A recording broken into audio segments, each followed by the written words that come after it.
నమస్తే, welcome to cube TV network. నేను మీ Shravani journalist. ప్రస్తుతం నాతో పాటు సిపిఐ నారాయణ గారు ఉన్నారు. మనందరికీ సుపరిచితులు. ఎన్నో అంశాలపైన స్పందిస్తూ ఉంటారు. వామపక్ష భావజాలంతో ఎప్పుడూ కూడా తునకిసలాడుతూ కనిపిస్తూ ఉంటారు. నిన్న సడన్గా ఎన్ కన్వెన్షన్ దగ్గరికి వెళ్ళి అక్కడ ఉన్న వాతావరణాన్ని ఆయన పరిశీలించి రావడం జరిగింది. అక్కడే ఇంతకాలం కూడా ఆర్థికంగా ఎంతవరకు ఆయనకి లాభం చేకూరిందో అదంతా కూడా నాగార్జున ద్వారా వసూలు చేయాలని కూడా ఆయన ఒక సెన్సేషనల్ కమెంట్ చేయడం జరిగింది. అసలు అడుగుదాం హైడ్రా పైన నారాయణ గారి ఒపీనియన్. నారాయణ గారు నమస్తే, బాగున్నారా?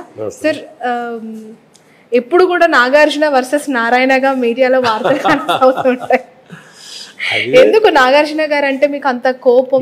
నాగార్జున పైనే కాదు, ముఖ్యమంత్రి రేవంత్ రెడ్డి అంటే అసలు నాగార్జున అనే వ్యక్తి ఎప్పుడు వార్తల్లో ఉండరు. నాగార్జున అనే వ్యక్తి ఎప్పుడు కూడా కాంట్రవర్సీస్ లో ఉండరు. నాగార్జున అనే వ్యక్తి ఎప్పుడు కనీసం దేని మీద స్పందించరు. అలాంటి నాగార్జునని ఒక మీడియాలో ఒక టాక్ ఆఫ్ ద పర్సన్ గా కూడా క్రియేట్ చేయడం, ప్రతిసారి బిగ్ బాస్ అయినప్పుడు కూడా మీరు స్పందిస్తూ ఉంటారు. నిన్న ఎన్ కన్వెన్షన్ కూలిపోయిన సందర్భంలో అక్కడికి వెళ్ళి కూడా మీరు ఆయన మీద మాట్లాడడం జరిగింది. ఎందుకు ఏమైనా పర్సనల్ గా గొడవలు ఉన్నాయా మీకు? నాగార్జున నాకు మధ్యలో పరిచయం కూడా లేదు. మామూలుగా ఆయన గుర్తుపడతాం, దాన్ని ఆయన గుర్తుపట్టేసి తప్ప స్నేహం కూడా లేదు. తర్వాత కళాకారుడిగా వాళ్ళ ఫాదర్ అక్కడ నాగేశ్వరరావు అంటే నాకు చాలా ఇష్టం. నాగార్జున అంటే చాలా ఇష్టం. ఆయన సినిమాని ఫస్ట్ నేనే చూస్తాను. ఈవెన్ టుడే అట్టకు ఆదరిస్తాను. అంత మాత్రాన కళాభిమానిగా ఉండేటువంటి వ్యక్తి అభిమానించడం వేరు. ఆయన చేస్తున్న పనులు మంచిది కాదు కాబట్టి విమర్శిస్తాం. బిగ్ బాస్ అనేది చాలా స్కాండల్. ఇది సొసైటీకి నష్టం వస్తుంది, దానికి సందేశం ఏమి ఉండదు.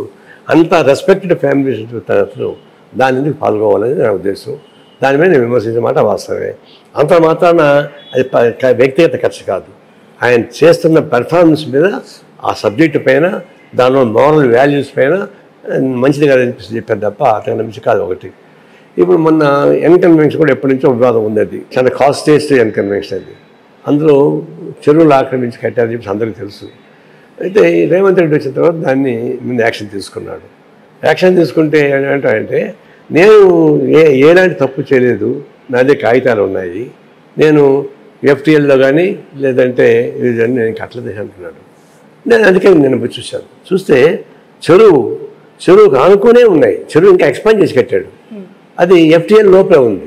మరి ఎఫ్టీఎల్ లోపల నువ్వు కట్టుకుంటే ఇది కనిపిస్తూ ఉంది, నీళ్లు తగులుతున్నాయి, దాన్ని నేనేం తప్పు చేయలేదు, చెరువు ఆక్రమించలేదు అంటే కరెక్ట్ కాదు కదా. దాన్ని చూడకపోయాను. అంటే ఎఫ్టీఎల్ నుంచి బఫర్ జోన్ 100 అడుగులు ఉంటుంది.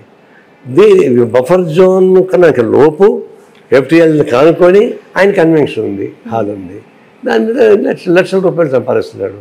అది వేరు, సంపాదన వేరు. ఈ చట్టవిరుద్ధమైనటువంటి ఆక్రమించి మీరు కన్వెన్షన్ కడితే దానివల్ల ఏమవుతారు, చెరువులు పడిపోతున్నాయి. చెరువులు పడిపోతాయంటే ఎకలాజికల్ ఇన్బ్యాలెన్స్ వస్తుంది, వాటర్ బాడీస్ పోతాయి. ఒక ఎన్ కన్వెన్షన్ ముందే దాడి చేస్తే నేను కూడా దాని జోలికి పోయేవాడు కాదు. మొత్తం హైదరాబాద్ సిటీ మొత్తం కూడా అటువంటి వస్తున్నాయి. మేము మొట్టమొదటి కూడా మేము చెప్తున్నాం. వికారాబాద్ నుంచి ఇబ్రహీంపట్నం దాకా పెరిగిన నాలా ఉంది, దాన్ని మొత్తం కబ్జాలు అయిపోయాయి కాలంలో. అందుకే నీళ్ళు అక్కడ వర్షం పడితే ఊర్ల మీదకి వస్తుంది తప్పితే చెరువులకు పోవడం లేదు. అది ఒకటి పెద్ద ప్రాబ్లం. రెండవది, చెరువుల కుంటలు పూడ్చిన తర్వాత ఒక అరగంట వర్షం పడితే 4-5 గంటలు మొత్తం ట్రాఫిక్ బంద్ అవుతుంది. మీరు కూడా చూశారు కదా, ఎందుకు బంద్ అవుతుంది, ఎల్లలు ఎందుకు వస్తున్నాయి? దానికి సంబంధించి చెరువులు కాలువలు సక్రమంగా ఉండుంటే దాన్ని అది పోయేవి కదా, ఊరు మీద పడేటివి కాదు కదా. ఇవన్నీ నష్టం వచ్చిన మాట వాస్తవం. చాలామంది వ్యాపారస్తులు ఇంజనీరింగ్ కాలేజీ వ్యాపారం చేసేవాళ్ళు, తర్వాత ఫంక్షన్ హాల్స్ కట్టుకునేవాళ్ళు, రియల్ ఎస్టేట్గా బిల్డర్ కట్టేవాళ్ళు, విలాసవంతంగా ఫామ్ హౌస్ కట్టుకునేవాళ్ళు, వాళ్ళంతా కూడా ఇవన్నీ ఆక్రమించి కట్టుకున్నారు. ఎవరైనా పేదవాళ్ళు ప్రభుత్వం భూమిని పోయి గుడిసేస్తే అని ఎంటబడతారే, మరి వాళ్ళు వ్యాపారం చేస్తారు, లక్షల కోట్ల రూపాయల డబ్బులు వసూలు చేసుకుంటారు. అది ఇంకోవైపు ఎకలాజికల్ ఇన్బ్యాలెన్స్ వస్తుంది, సమాజానికి నష్టం వస్తూ ఉంది, వాటర్ బాడీస్ లేకుండా పోతున్నాయి, పచ్చదనం ఎగిరిపోతూ ఉంది. దీనంతా చూసినప్పుడు ఒక కన్స్ట్రక్షన్ అనేది రాత్రికి రాత్రి వచ్చేది కాదు. దాంట్లో ఎన్నో డిపార్ట్మెంట్స్ యొక్క అంటే ఆఫీసర్స్ యొక్క ఇన్వాల్వ్మెంట్ ఉంటుంది. వాళ్ళు పర్మిషన్స్ ఇచ్చే దగ్గర నుంచి, దాన్ని సైట్ విజిటింగ్ దగ్గర నుంచి, ఎన్ని ఫ్లోర్లు వేసుకోవాలి, ఎంతవరకు వేయాలి, వాటరు, పవరు, ఎవ్రీథింగ్ ఉంటుంది కదా. అధికారుల పాత్ర ఏమీ లేదంటారా? హైడ్రా వెళ్తోంది, స్పాట్లో కూల్ చేస్తోంది, వచ్చేస్తుంది, బట్ నష్టపోతుంది అక్కడ కట్టుకున్న వాళ్ళు, ఉంటున్న వాళ్ళు. ఈ ఎన్ కన్వెన్షన్ విషయాన్ని పక్కన పెట్టిన సాధారణ ప్రజలు కూడా ఎంతో నష్టపోతూ ఉన్నారు. బట్ అధికారుల మీద ఎలాంటి చర్యలు లేవెందుకు? హైడ్రా సబ్జెక్టు వేరు, ఆక్రమణ కూల్చుకోవడం వరకే వాళ్ళకి ఎజెండా ఇచ్చారు తప్ప అంతకన్నా చేయలేదు. ఈ మిగతా చేయాల్సింది గవర్నమెంట్ చేయాలి. పొలిటికల్ ఇష్యూ గవర్నమెంట్ చేయాలి. గవర్నమెంట్ ఎవరు చేయాలి? ఆ కాలంలో ఎక్కడ పర్మిషన్ ఇచ్చారు, ఎవరు పర్మిషన్ ఇచ్చారు, ఎవరు దానికి లేఅవుట్ వేయించారు, అవన్నీ పట్టుకుని మోసం చేయాలా? ఎవరైతే కల్పిస్తూ వాళ్ళు వదిలిపెట్టి మీరు మాట్లాడుకుంటుంది అంటే అప్పుడు ఇల్లీగల్గా లేఅవుట్లు వేసినవాడు, ఇల్లీగల్గా అమ్మినవాడు, దాన్ని రిజిస్టర్ చేసిన వాడు, దానికి పర్మిషన్ ఇచ్చిన వాళ్ళు, వాళ్ళందరూ దీనికి అకౌంటబిలిటీ కావాల్సిందే, వాళ్ళపైన యాక్షన్ తీసుకోవాల్సిందే అనేది మా డిమాండ్. అదే కొనసాగిస్తున్నాం. సార్, ఏ ల్యాండ్ అయినా తీసుకునేటప్పుడు దానికి సంబంధించిన ఆథెంటిక్ డాక్యుమెంటేషన్స్ కావచ్చు, దాని పూర్వపరాలన్నీ చెక్ చేసి తీసుకునే వాళ్ళు కావచ్చు, అమ్మే వాళ్ళు కావచ్చు చేస్తూ ఉంటారు. ఇప్పుడు నాగార్జున 2 సార్లు ఎక్స్ వేదికగా తన ఆవేదనను వ్యక్తం చేశారు. అది ఖచ్చితంగా ప్రైవేట్ ల్యాండ్, ఒక పట్టా భూమి, ఒక అంగుళం గజం కూడా నేను కబ్జా చేయలేదు అని పదే ఆయన ట్విట్టర్లో మెన్షన్ చేస్తూ ఉన్నారు. మీరేమో కాగితాలు ఎన్నైనా చూపించవచ్చు అని చెప్పి రమ్మని చెప్పండి. నేను ఛాలెంజ్ చేశాను, నేను వస్తానికి మీరు కూడా రండి, ఆ చెరువు చూద్దారండి, చెరువు కానుకొని ఎక్కడ చూద్దారండి, బఫర్ జోన్ ఎక్కడ కనుక్కొని పెట్టండి, ఎఫ్టీ ఎక్కడ చేయాలి మీరు చెప్పండి. కాగితాలు చూపించుకోవడం డైలాగులు ఉంటాయి, సినిమా డైలాగులు, కాగితాలు ఉంటాయండి. ఎవరు లంచాలు తీసుకుంటారండి వాళ్ళు, వాళ్ళకేం తెలుసు, కోర్టులో ఉండే వాళ్ళకి ఇంకోళ్ళకి కాగితాలు రాసి ఇచ్చేస్తారు వాళ్ళు. ఇప్పుడు నాగార్జున లంచం ఇచ్చి తీసుకున్నారు, కట్టారంటారా? టీఆర్ఎస్ గవర్నమెంట్ రాకముందుగా దాన్ని కూల్చేయాలని ప్రయత్నించారు. టీఆర్ఎస్ గవర్నమెంట్ రాగానే దాని మీదకి వెళ్ళారు, మనుషులకి సైలెంట్ అయిపోయారు. ఎందుకు సైలెంట్ అయ్యారు టీఆర్ఎస్ వాళ్ళు? ఏం ప్రయత్నం జరగలేదా? ఎవరికి ఆయన డబ్బులు వేయలేదా? అన్నీ ఉన్నాయి, జరగడం లేదు. ఎన్కన్వెన్షన్ విషయంలో చేతులు కొన్ని కోట్ల రూపాయల చేతులు మారాయని అనేక మంది నాయకులు కూడా మాట్లాడుతూ ఉన్నారు.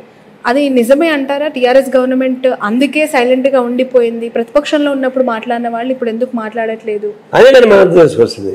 అప్పుడు మాట్లాడాలి, ఇప్పుడు ఎందుకు మాట్లాడలేదంటే చేతులు తెరిచాయి కాబట్టి. చేతులు తెరిచాయి కూడా జోలికి పోవడం లేదు. ఆయన పెద్ద ప్రాబ్లం కాదు, 200-300 కోట్లు చేయడం పెద్ద కష్టం కాదు. నెలకి దాదాపుగా 15 కోట్ల రూపాయలు వస్తాయి దాని నుంచి, అది పెద్ద కష్టం ఉంది. అదే నేను చెప్పేది, చట్ట విరుద్ధంగా తీసుకొని అది చట్టబద్ధం చేసుకోవడానికి చేసే ప్రయత్నంలో అనేక మతలబులు చేయొచ్చు. ఉదాహరణ కొంతమంది ఏం చేశారంటే ప్రభుత్వ భూమిని నోటరీ ద్వారా సర్టిఫికేట్ తీసుకొని నోటరీ ద్వారా ఒక్కొక్కరికి 5 సెంట్లుగా అందించారు. వాళ్ళు పాపం ప్రజలు కొనుక్కున్నారు, ఇల్లు కట్టుకున్నారు, వాళ్ళు వెళ్ళిపోయాడు, వీళ్ళు కట్టుకున్నారు, ఇప్పుడు ఆయన కూల్చొని ప్రయత్నిస్తున్నారు. ఇప్పుడు అవన్నీ ఎవరు వీళ్ళకి అమ్మాయిని వాళ్ళు పట్టుకోవాలి కదా. మామూలుగా పేదవాళ్ళు మధ్యతరగతి వాళ్ళు ఇల్లు కోల్చాల్సిన అవసరం లేదు, వాళ్ళకి ఎక్కడ మోసపోయారో వాళ్ళు పట్టుకోండి, లేదంటే వాళ్ళని రెగ్యులర్ చేయించండి. నేను చెప్పానంటే ఎవరైతే ప్రభుత్వ స్థలాలు ఆక్రమించి కార్పొరేట్ వ్యాపారం చేస్తున్నారో, డబ్బులు సంపాదించి ఏర్పాటు చేస్తారో వాళ్ళపై స్ట్రిక్ట్ యాక్షన్ తీసుకోవాలి. పేద ప్రజానీకం మధ్య ప్రజానీకం వాళ్ళని నిలిచి కూర్చేస్తే పెద్ద ఉపయోగం. అందులో మేము ఏం చెప్పాలంటే మీరు కార్పొరేట్ కంపెనీస్ పెద్ద వాళ్ళు ఎవరైతే వాళ్ళపైన యాక్షన్ తీసుకోవాలి తప్ప కింద వాళ్ళు ఎవరైనా ఉంటే అది ప్రత్యామ్నాయ జాగాలు చూపించండి, ప్రత్యామ్నాయ సౌకర్యం కల్పించండి. అంతేగాని ప్రత్యామ్నాయ సౌకర్యం లేకుండా అది సామాన్య ప్రజానీకం జరగకపోవద్దని మా ఉద్దేశం. రాబోయేది మనకి జిహెచ్ఎంసీ లోకల్ బాడీ ఎలక్షన్స్ ఉన్నాయి. ఇలాంటి టైంలో ఈ హైడ్రా తీసుకుంటున్న ఈ చర్యల వల్ల ఎలాంటి ఎఫెక్ట్ ఉండదంటారు? అవును, కార్పొరేట్ కంపెనీస్కి నష్టం ఉంటుంది. ఎందుకంటే దాన్ని నమ్ముకొని కొన్ని వేలాది మంది, కొన్ని లక్షలాది మంది అక్కడ జీవనం చేస్తూ పరోక్షంగా ప్రత్యక్షంగా ఆధారపడిన వాళ్ళు కూడా ఉన్నారు. ఇది ప్రజలపైన దాడి కాదు, మీరు గుర్తొచ్చిన ప్రజలపైన దాడి కాదు, అక్రమార్కులపైన దాడి. అక్రమార్కుల దాడి ఉన్నప్పుడు ప్రజానీకం సపోర్ట్ ఉంటుంది తప్ప వ్యతిరేకం ఉండదు. అందువల్ల సామాన్య ప్రజానీకం మీద జోలికి వెళ్తే వాళ్ళు ఏడిపిస్తే నష్టం ఉంటుంది, కానీ అక్రమార్కుల గురించి కూడా చూపిస్తే సామాన్య ప్రజలు కూడా సపోర్ట్ చేస్తారు తప్ప వ్యతిరేకించే పని లేదు. అది ఇంకొకటి, రేపు ఎన్నికల్లో లబ్ధి పొందడానికి ఉపయోగపడే పద్ధతుల్లో కరెక్ట్ యాక్టివిటీస్ చేయడం అనేది అది అనైతికం. స్ట్రైట్ ఫార్వర్డ్గా చెప్పుకోవాలి, స్ట్రైట్ ఫార్వర్డ్ ప్రజలను ఓట్లాడగాలి, గెలుచుకోవాలి తప్ప ఇట్లాంటి మతలబుల ద్వారా గెలుచుకోవాలంటే అది కృత్రిమ గెలుపు తప్ప వాస్తవ గెలుపు కాదు. Modern businesses pose several challenges, and it is imperative that I'm ready to face them. The course curriculum, infrastructure, and faculty at Sun is the perfect grooming ground for me. Sun International, Hyderabad, Visakhapatnam.